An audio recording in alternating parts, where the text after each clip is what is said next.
Dans le district d'Agios Dimitrios, à Athènes, ces terrains abandonnés sont devenus des jardins collectifs urbains. Miria Androutsou est maire de ce district.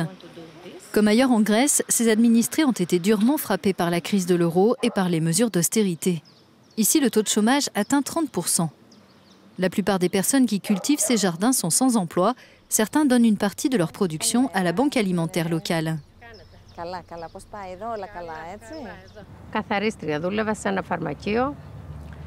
J'étais femme de ménage dans une pharmacie et j'ai perdu mon emploi il y a 4 ans. Qui est responsable de cette situation? Pour moi, c'est les anciens gouvernements et aussi ceux qui sont au pouvoir aujourd'hui. Ils se rendent bien compte que c'est de pire en pire et ils continuent de nous envoyer droit dans le mur.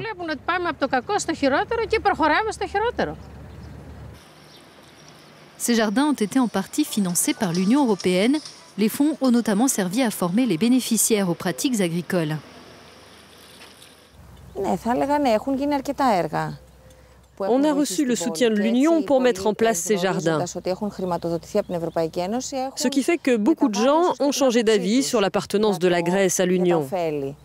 Il y en avait beaucoup qui étaient très sceptiques à cet égard, parce qu'ils se disaient que l'Europe, ce n'est que de la politique et pas des aides financières pour des projets qui aident vraiment les gens.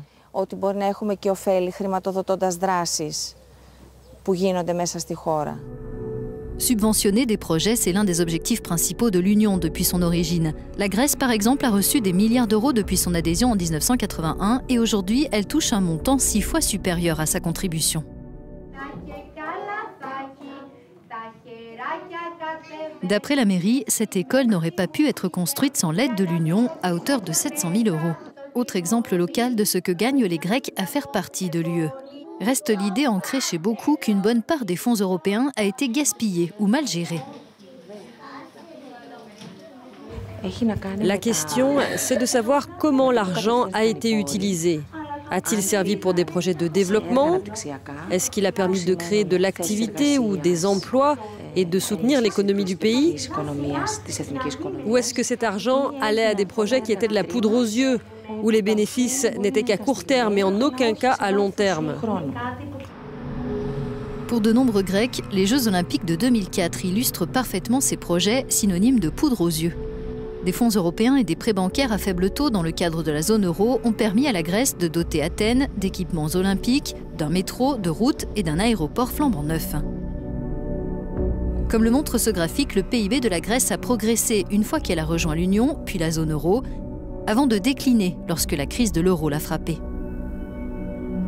Face à l'ampleur de sa dette, la Grèce se dirigeait alors droit vers la faillite et vers une sortie de la zone euro. Cette dernière issue a été évitée, mais au prix fort. En contrepartie des 3 plans de sauvetage d'un montant total de près de 360 milliards d'euros, le pays a accepté de réformer et d'adopter des mesures d'austérité, comme des baisses dans les pensions de retraite et des hausses d'impôts.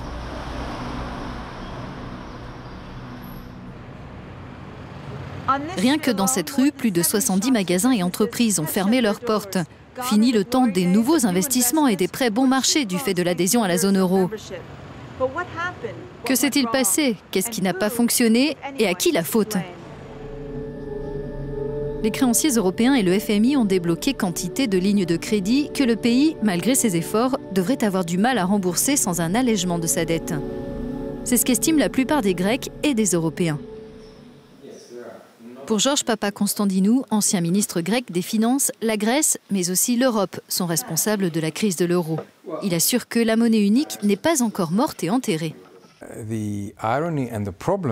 L'ironie de la situation et le problème que nous avons aujourd'hui, c'est que la situation économique nous oblige à aller vers une plus grande intégration et à compléter cette construction que nous avons entamée il y a 10 ans. Or, les politiques vont dans la direction totalement opposée. Elles sont beaucoup plus nationalistes et repliées sur leur propre pays. La vraie question, c'est de savoir comment mettre en cohérence ces deux aspects, comment convaincre les citoyens que la seule manière pour la zone euro d'assurer sa survie, c'est une plus grande intégration. C'est ce qui va se jouer en 2017 lors de la série d'élections prévues en Europe. Ces décisions concerneront certainement aussi la crise des réfugiés qui a alimenté le populisme à travers l'Europe et l'euroscepticisme dans certains pays européens. La Grèce, tout comme l'Italie, est l'un des principaux pays d'entrée dans l'Union. L'an dernier, 46% des demandeurs d'asile en Europe seraient arrivés via le territoire grec. Et comme plusieurs États membres ont fermé leurs frontières, les migrants bloqués en Grèce sont toujours plus nombreux. Dans ce centre d'Athènes, ces réfugiés sont dans l'attente d'une relocalisation dans un autre pays de l'Union. Depuis septembre 2015, plus de 800 millions d'euros de fonds européens ont été versés à la Grèce pour l'aider à gérer cette crise. Mais pour les ONG, ce n'est pas qu'une question d'argent. Je pense que Bruxelles et certains États membres ont montré leur solidarité envers la Grèce dans la crise des réfugiés. Mais je crois qu'à l'avenir, il faut aller vers un plus grand partage de la responsabilité. Parce qu'il est inacceptable qu'un pays européen, quel qu'il soit, qui accueille des migrants et des réfugiés, doive gérer cette crise seul.